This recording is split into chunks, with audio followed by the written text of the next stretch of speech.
Well, good evening and welcome to this incredibly special event, not just for the Institute of Humanities and Global Cultures, but also for the University of Virginia. UVA, a month ago, a little more than a month ago, there were we witnessed an event, a violation, a violence that we thought we wouldn't have to. Who better than Professor Achille Mbembe, who has written so eloquently, with such power and with such philosophical insight about the problems of racial capitalism, the problems of subject and subjecthood, citizenship in our modern era. So it gives me great pleasure to welcome Professor Achille Mbembe to University of Virginia and to the Institute of Humanities and Global Cultures. I'm Debjani Ganguly, the director of the Institute, and once again, a very warm welcome. Achille Mbembe, as many of you know, he is currently based at the University of Witwatersrand in Johannesburg. But we know him as philosopher, public intellectual, the author of many influential books that have transformed the ways in which we think of the making of colonial and contemporary modernities. In fact, he's a polymath public intellectual and one of the world's foremost analysts of the biopolitical pathologies of our contemporary age. Working from within his intimate knowledge of sub-Saharan Africa and South Africa, and weaving into this lived knowledge, his astonishing erudition in traditions of European philosophical thought and in social and political theory, Mbembe has helped vitalize, for our neoliberal times, the domain of critical thought and practice.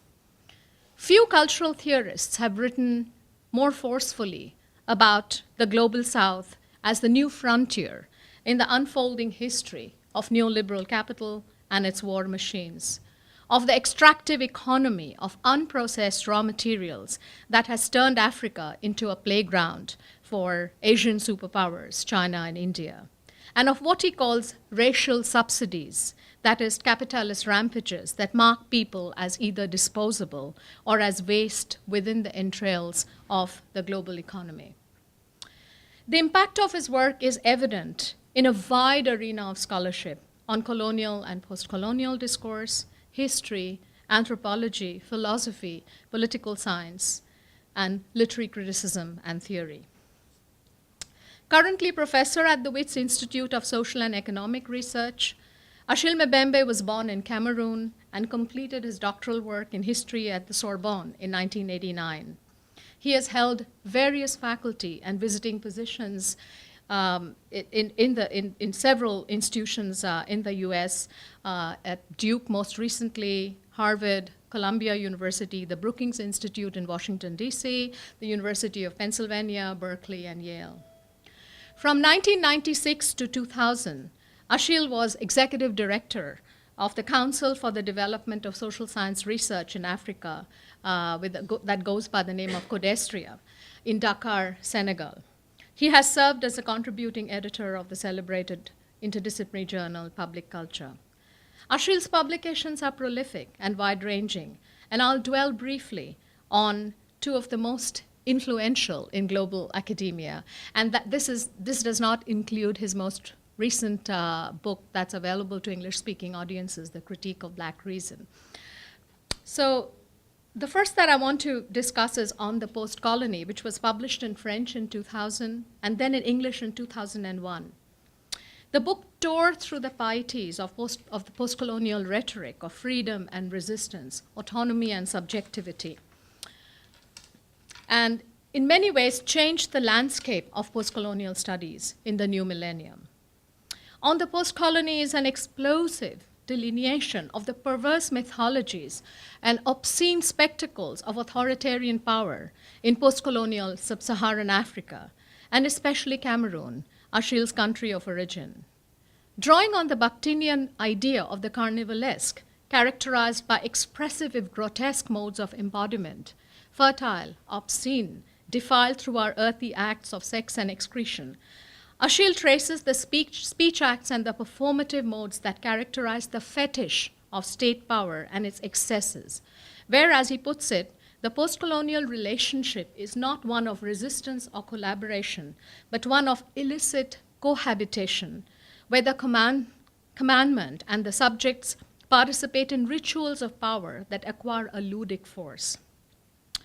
Achille's characterization of the postcolony as a world of anxious virility, a world hostile to continence, frugality, sobriety, the postcolony's taste for the theatrical and its violent pursuit of wrongdoing to the point of shamelessness has a wider geographical resonance than just sub-Saharan Africa.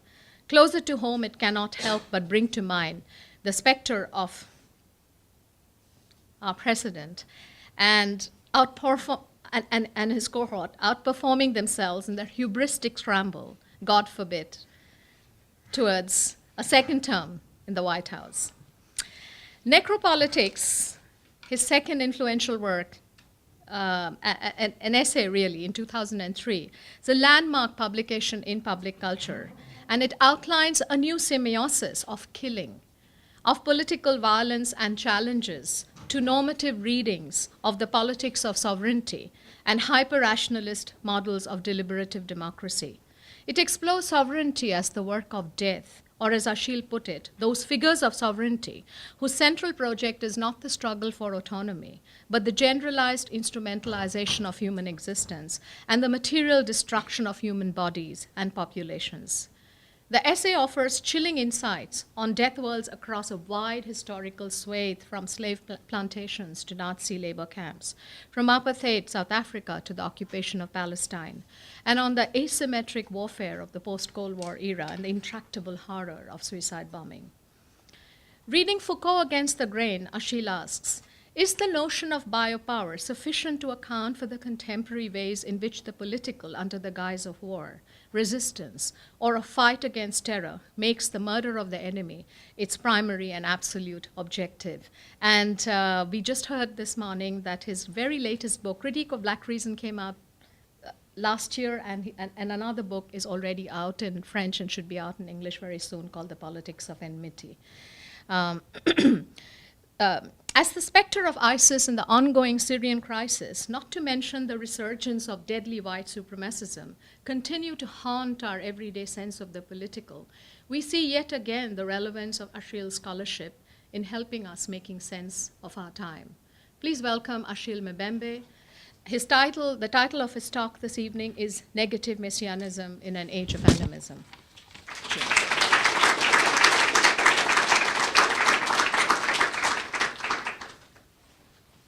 Okay, of course, I would like to thank Debjani for her very generous introduction, and but more importantly for her own scholarly work. I was gratified this morning when I received her latest book, which has just been published by Duke University Press. And I haven't read it yet. I will read it immediately as soon as I can, but I'm sure that it's in line with what she has accustomed us to, by which I mean a very astute, creative set of reflections on the life of the mind today, in this case, the novel in particular. And Debjani has been an inspiration to a lot of us, especially in South Africa. And I would like to thank her for the work she's doing here with the Institute. I was joking this morning and saying that UVA is fast becoming the Mecca of the South, and all kinds of pilgrims flock here. Some of them apparently are unwanted, so you may want to establish a kind of visa regime to prevent from your midst those who are not wanted. But I came with two pilgrims. I would like to recognize fellow pilgrims Laurent Dubois, who is a top historian, teaches at Duke University, and Juan Obarrio, who is sitting right there, who is teaching anthropology at Johns Hopkins, and he's the editor of Critical Times. These are not only friends, but these are real companions, and we had a fantastic time this morning during a workshop around creator of Black Reason. So I wanted to say that. Now, what follows is a set of, at least for me, urgent, but fragmentary and unfinished observations on our global present. And these observations are made from a very particular location in the world, South Africa, where I live and work, while moving around throughout the continent and coming and going in the US or in France. So these are the observations of somebody who is in motion, if you want. The overall question I am preoccupied with is the following. In what way or ways can we problematize what appears as some of the core constituent features of these times of ours? So the question is, what are those core constituent features of this very peculiar moment our world is going through? A moment which there does not seem to be a proper name, for which there doesn't seem to be a proper name yet. And since naming our time is indeed part of what is at stake, let me suggest that in the midst of the current confusion, one thing at least is clear. Ours is a time of planetary entanglement. And planetary entanglement in at least two ways. First, in the sense of a rediscovery of the idea of limits. The limits of the earth, the decentering of the human, the growing uncertainty about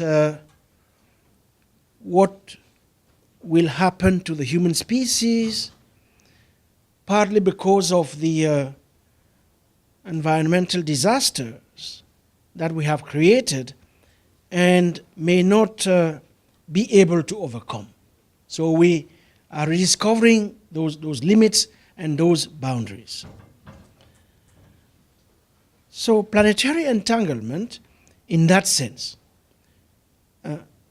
entanglement which itself has triggered a refocus on the question of life, questions of living matters, of the ability to live, of the connections with the things that compose our world, of the fact that relations to the non-human world are what make us human. But planetary entanglement in that sense then, but also in a second sense, the combination of fast capitalism, soft power warfare, and the saturation of the everyday by digital and computational technologies, all of this has led to the acceleration of speed and the intensification of connections. So, planetary entanglement in that sense. Now, let me quickly add that entanglement is not all that characterizes the now. Indeed, wherever we look, the drive is also towards contraction, towards containment, and towards enclosure. And by containment, contraction, and closure, I do not simply mean the new effective investment in borders, in erecting all kinds of walls, in fortifications, in gates and enclaves, of various practices of partitioning space or offshoring or fencing of wall. Of course, the political economy of all of this is part of that logic of containment, contraction, and enclosure. But by enclosure and containment and contraction, I also refer to, let's call it a matrix of rule, mostly designed for those human bodies deemed either in excess, unwanted, illegal, dispensable, or superfluous. So if you want, perhaps more than at any other time in our recent past, we are increasingly faced with the question of what to do with those whose very existence does not seem to be necessary for our own reproduction. Those, in fact, whose mere existence or proximity to us is deemed to represent a physical or biological threat to our own life. What do we do with them? How do we manage them?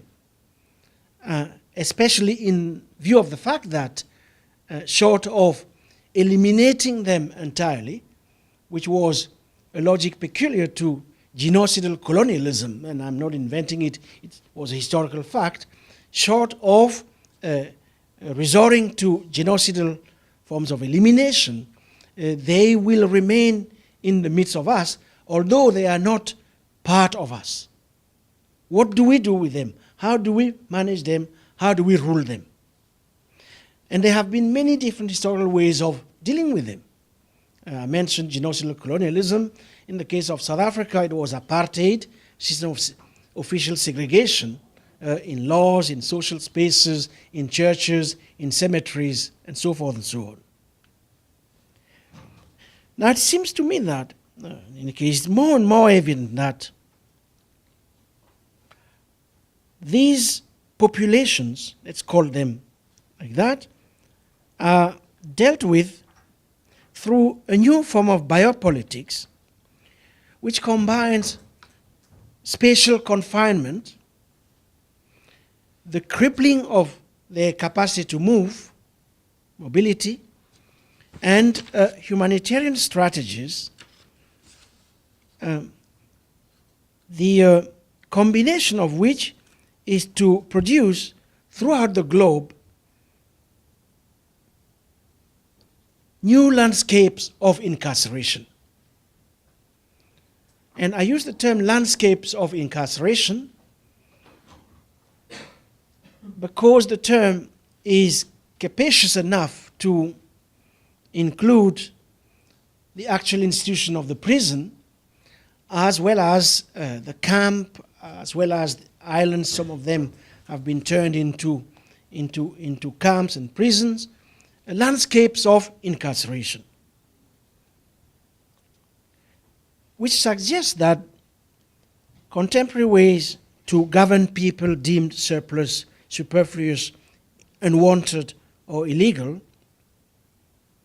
suggests that we govern them through a general abdication of any responsibility for their lives, and their welfare. In other words, we govern them through a politics of abandonment. But this is not all. As I have said, times of planetary entanglement are also propitious for all kinds of accelerations or escalations. They are particularly propitious for the renewed production of dystopian imaginaries. Dystopian imaginaries are, as far as I'm concerned, those imaginaries which strive to generate their own actuality through sheer excess and stupefaction. But moments of escalation can also be genuinely frightening, as we can see all around us. I was talking yesterday night on email to a friend who is in South Korea, and he's trying to organize a workshop in Korea at the end of January. And I was telling him, well, I'm happy to come, and he said, provided South Korea still exists. I don't think that he was joking. I think he was genuinely frightened by what we all know. So these can be moments that are genuinely frightening, and this is not simply because many people are in really bad shape. It is also because in the midst of the dread, many suddenly come to the realization that things could get really ugly, or that the improbable might in fact happen, and they might end up having to go through a lot more than they were prepared for. So this is what I mean by times of escalation. And it seems to me that to a large extent, we are right now caught in precisely this kind of historical vortex or spiral.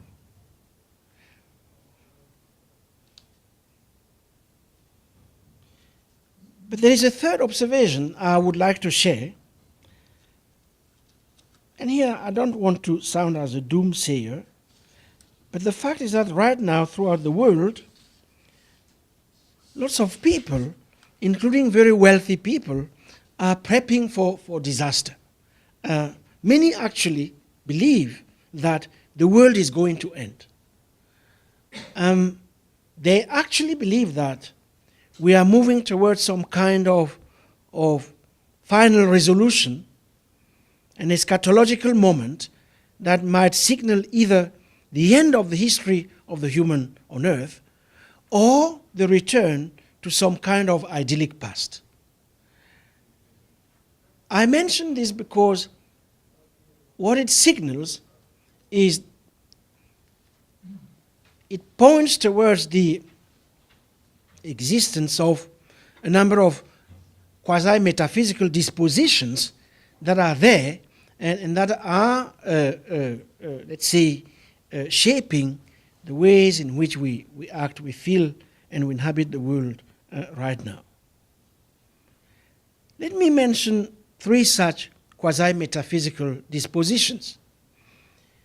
There's one in which the future, and it's interesting that all of them revolve around the question of the future. The future not only as a political question, but the future almost as a theologico-political question. That political theology is back, if it ever disappeared. So, one in which the future is believed to reside in the past. That if we want to recapture our future, we have lost our future for all kinds of reasons, foreigners, immigrants, terrorists, major multinational corporations, federal superstructures like the EU, and there's always somebody or some entity that is responsible for having robbed us of our future.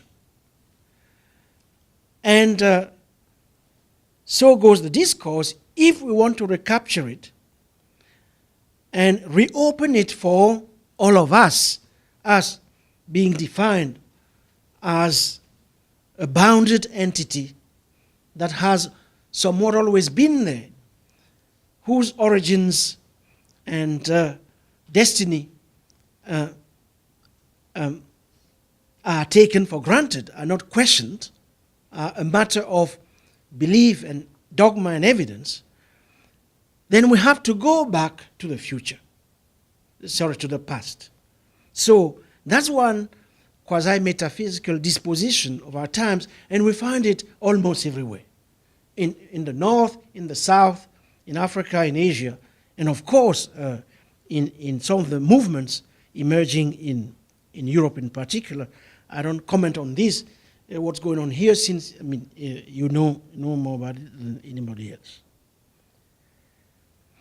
Then there is another quasi-metaphysical disposition which celebrates the fact that human reason has finally reached its limits. That it celebrates it as a fact. Of course, it's not entirely a fact, but so it goes. And it considers it to be a major capital event of the history of humanity, that human reason has finally reached its limits.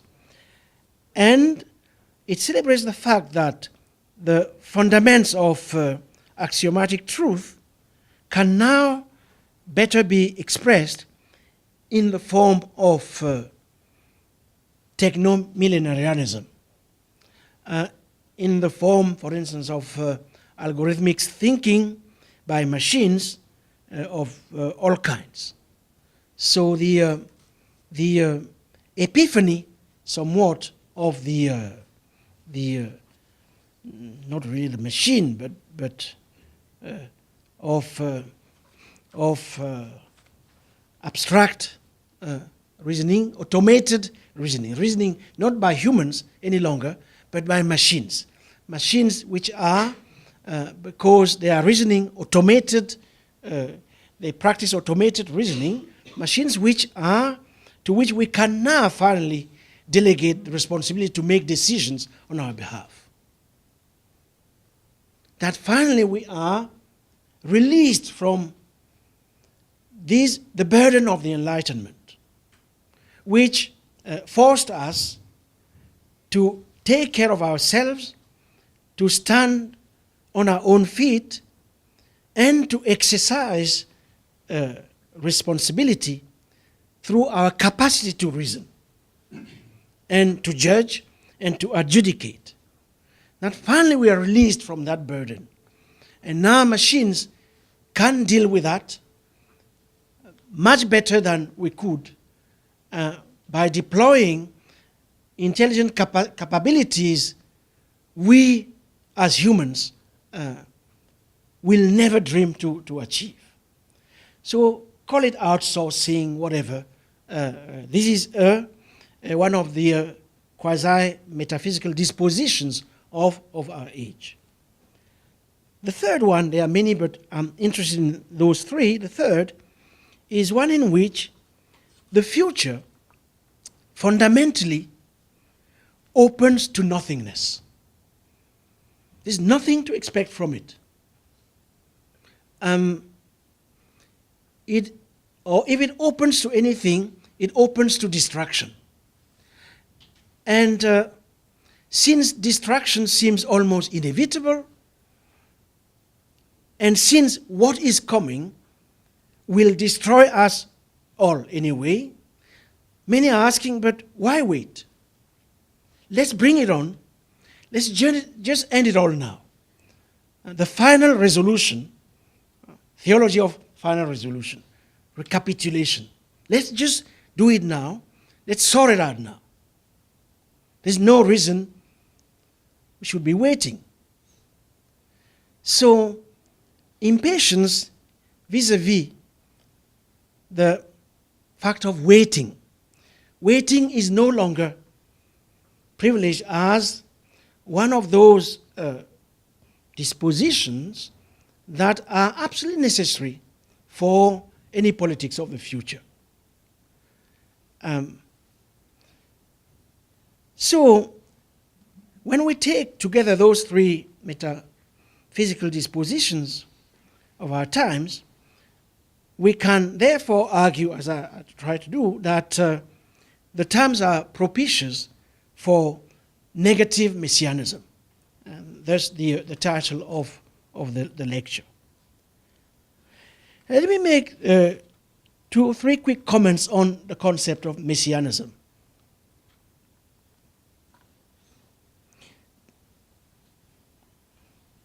By this, I'm not trying to define messianism systematically. I'm just sharing with you where my interest in the idea lies. So, the first comment, where does reside the full force of the term? The term has a lot of power, energy, and force, in any case, in the history of political ideas and theological ideas. Where is it that it draws that power and that force? It draws it in the concept of redemption, in the fact that when you say messianism, you immediately see the possibility of redemption.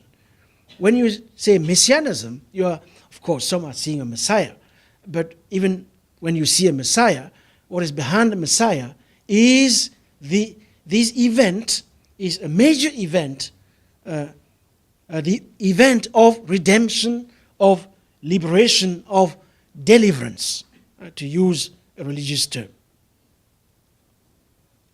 So, messianism refers to eschatological redemption, deliverance, but a deliverance which is still to come, which is ahead of us, which is yet to come. It hasn't been realized yet, but there's no doubt about it's going to happen. There's no doubt about it. Which sets us, therefore, in a space not necessarily of waiting, if we consider waiting as a passive attitude, which, in fact, waiting does not need necessarily to be. But to avoid any confusion, let's just say, puts us in a space of anticipation. That's the first comment. The second comment is that when we look at the history of the term, including in some early traditions in Judaism, redemption is almost always, primarily about the redemption of the slave. The figure par excellence of redemption, besides the nation of Israel, is the slave. And even when it refers to the nation of Israel, the elected nation, it is a nation that has been subjected to slavery. So, you read about Messianism today, most work on Messianism has lost sight of the centrality of the slave in the history and development of the concept. So, the Messianic is originally tied to the manumission of the slave, the purchasing of the slave by God. So what happens in the Messianic, the core of the Messianic, if we work on it from the perspective I'm suggesting, the core is really the becoming God's property of the slave. That the slave is no longer the property of the master. The slave is the property of God in the sense that God declares the slave bought. That is, given value and redeemed. So this is the way in which the slave becomes the property of God rather than the property of a master. So it always involves, last comment, a price to be paid. It has the value of liberation at some cost, and that's why in Christianity, especially, in Christianity indeed, the price is what? The price is Christ's blood. So God somewhat supplies the ransom out of his own blood to free the slave. And yet for the slave, this redemption is gratuitous because this deliverance, Jesus does freely. So it has a price, and yet it's free. It's gratuitous. So the Messianic is precisely that work at the interface of, at the heart of this apparent contradiction. Now I'm sounding like a preacher. Astonishingly, do not say amen, hallelujah. Anyway, look, so that is what Messianism is all about. I mean, read from, let's say, these archives. Now let me come back to negative Messianism. Negative Messianism is a kind of Messianism that has either forfeited the idea of redemption as such, or a Messianism which has been reduced to a crude belief in the expiatory power of sacrificial death. The idea that to save yourself, to save your nation, to save your community, that the belief in the saving power of bloodshed. That's negative Messianism. The saving power of bloodshed, either by erecting walls or by genocidal colonialism, all those things that wage a war against relation. And the belief that we are free if we have no relation with any who is deemed superfluous, not ourselves, and so forth and so on. That freedom is fundamentally freedom to not relate to those we do not want to, those we do not, we deem to not owe anything to. Negative Messianism it calls for the abolition of any idea of debt, whether in its expropriatory sense, that I owe you something, I have to pay back, or in this more foundational anthropological sense of owing something to each other. That we owe something to each other, and the task of the political is precisely to elicit contradictorily and collectively what is it that we owe to each other. That which we owe to each other, and which puts us in some relation of mutuality and reciprocity.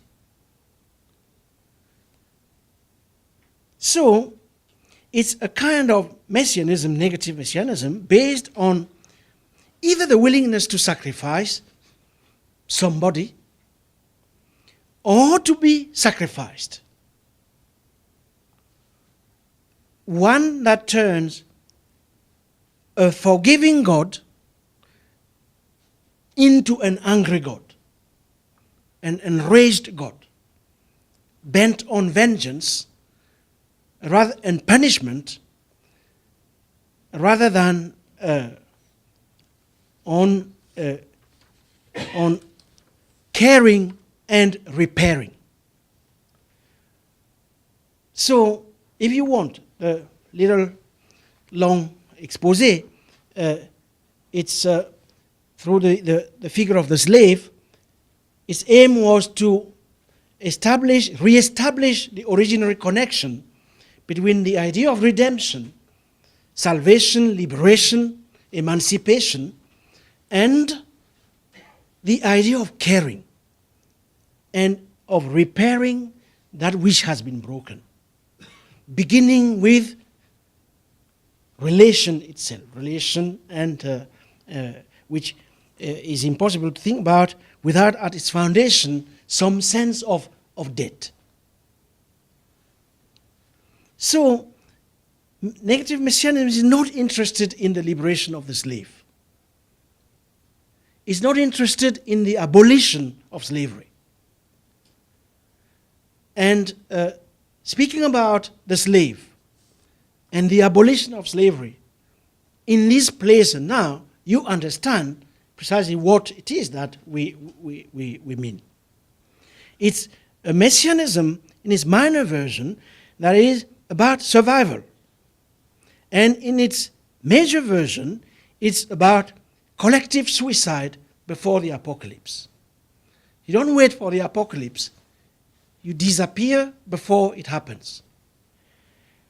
So in that kind of configuration, communing, the idea of the common, doesn't exist. Communing is impossible. So I could go on this. The will to kill, let's say, takes precedence to the will to care. And the will to sever all relations comes before the will to engage in the exacting labor of repairing the ties that have been broken. So that's a point that is absolutely crucial to what I'm going to say now, and I'll be moving faster towards the end of my observations. And the fourth observation I wanted to share concerning these times of ours has to do with the advent of electronic reason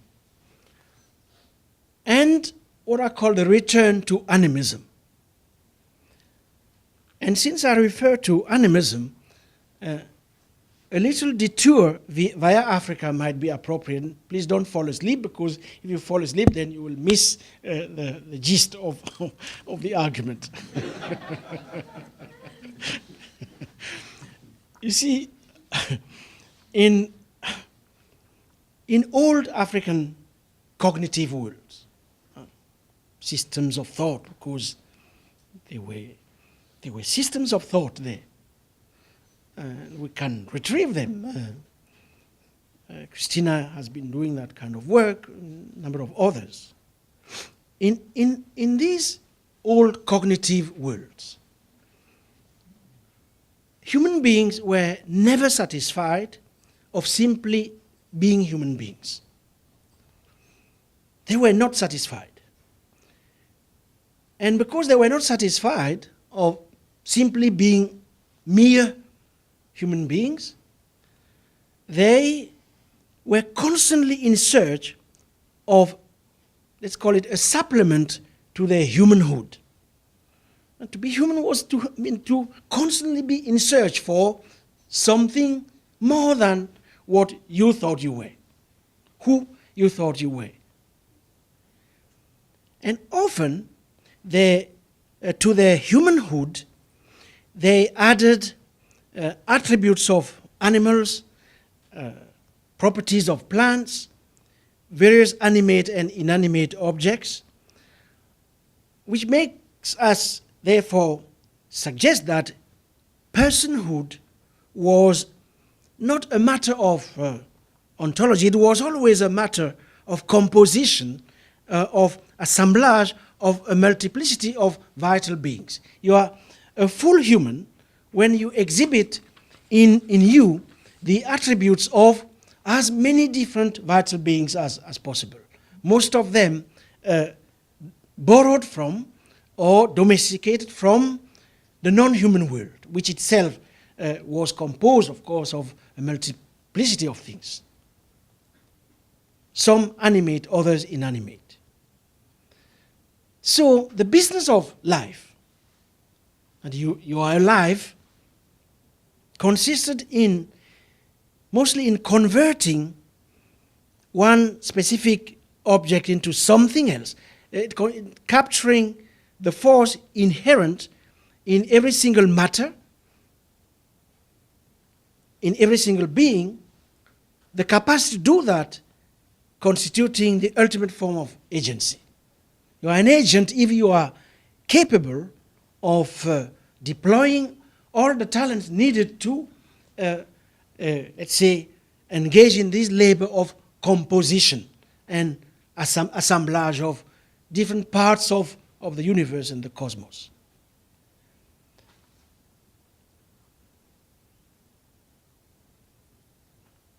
Now, this implied, of course, the belief that we human beings are not the only agents.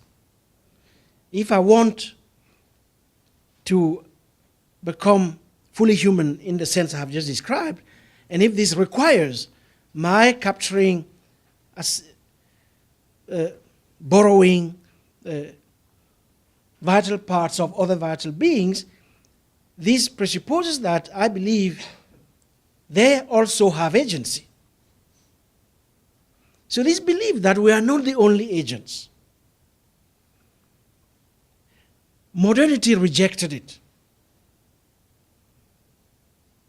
And it confined such ways of being to what early anthropological texts called the childhood of man. So what distinguishes us from them is the fact that they never got out of that belief system where you think a stone might have agency, a river has agency, a tree, something Laurent is very interested in, has agency, a drum has agency,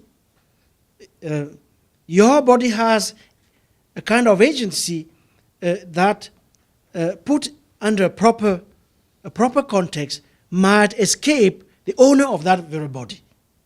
That I can lose my body if that body is put under proper conditions with music and trance and possession.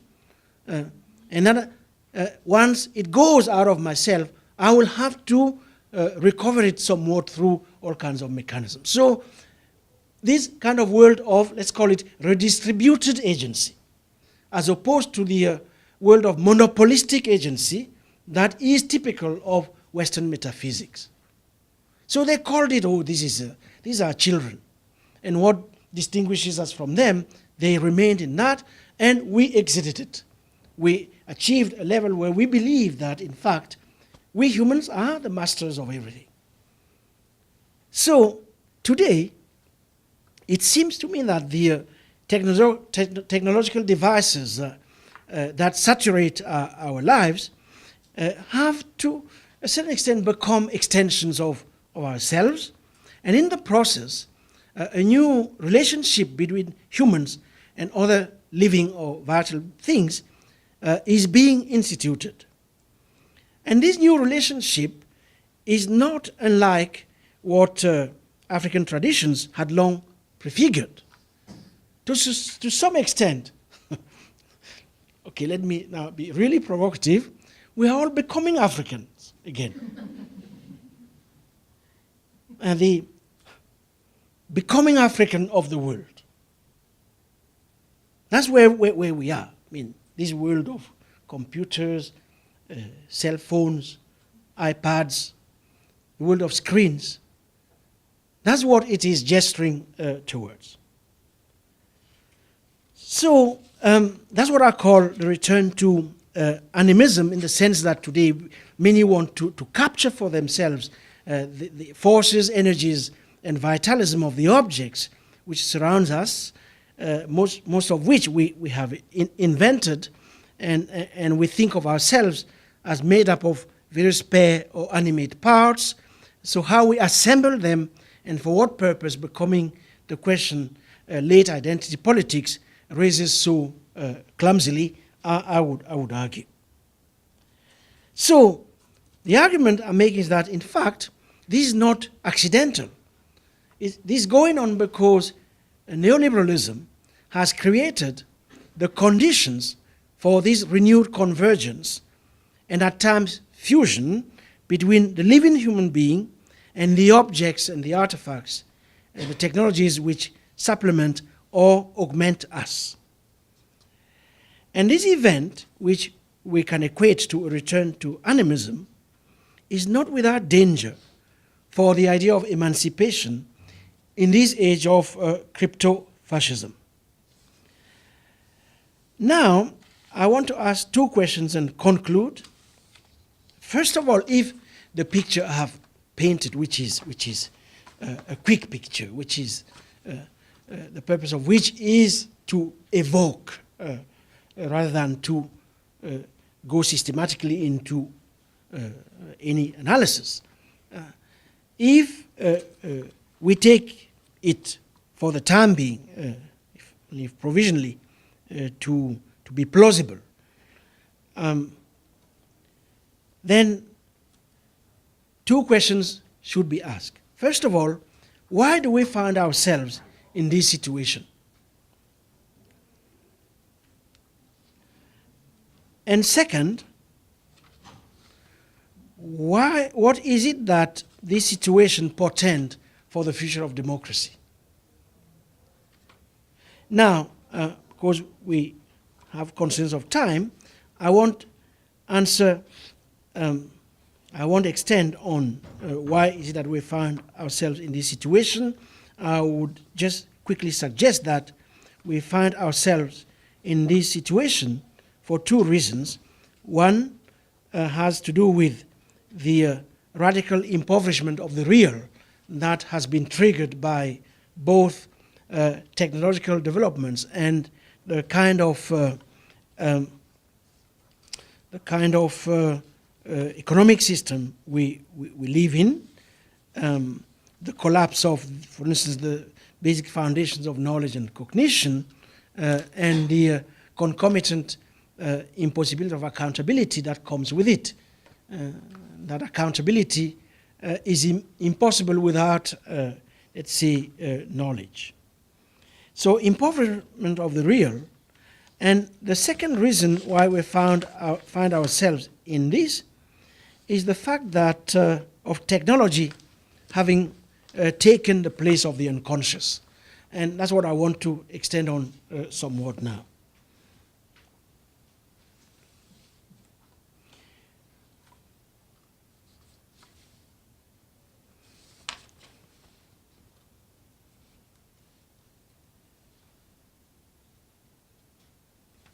So what comes next is a kind of, let's see, attempt at, let me just do it.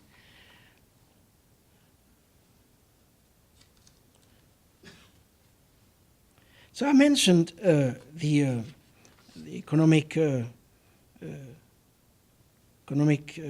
system on the one hand, and on the other, the advent of electronic reason and the power unleashed by contemporary computational technologies. And the fact that we now need a critique of technology that is up to the challenges posed by this event. A critique of technology that is no longer the one articulated by Heidegger and a number of others early on, but one that takes seriously the advent of computational media. In an economic context characterized, as we know, by financial capitalism, sudden process of sudden devaluation, expendability, rapid supersession, ceaseless disinvestment, obsolescence and discard, all these things are called acceleration, after a number of other authors.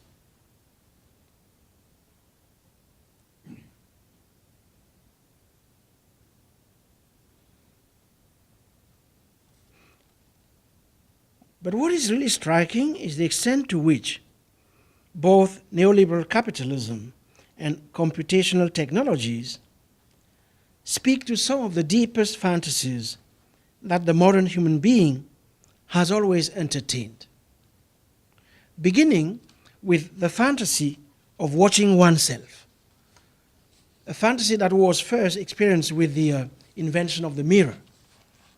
If you read the work of Sabine Melchior Bonnet on the invention of the mirror, you will see what I mean, can come back to it later on.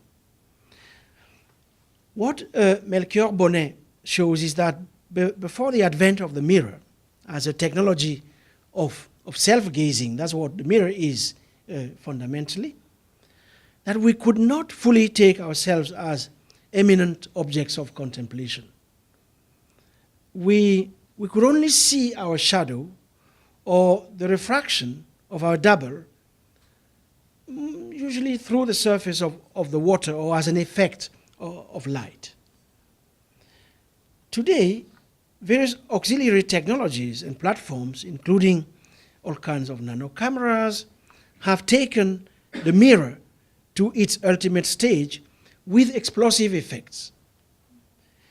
In any case, they have brought the history of the shadow to its knees by making us believe that there can be a world without opacity, by making us believe that there can be a translucent world, transparent to itself, without any nocturnal attribute.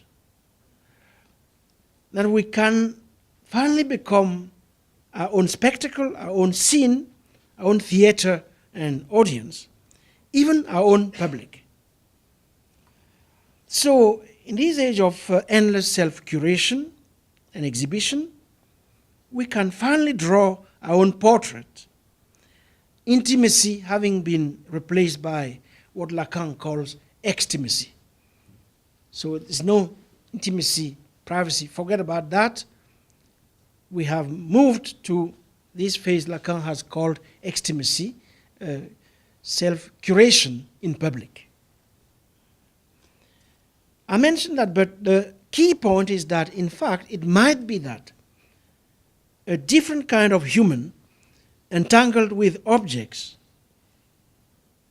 is being constituted through and within digital technologies, and this might not be at all the liberal individual whom not so long ago we believed could be the subject of democracy. That there is, if you want me to put it crudely, the form is there, but the subjects who were supposed to animate the form are no longer there.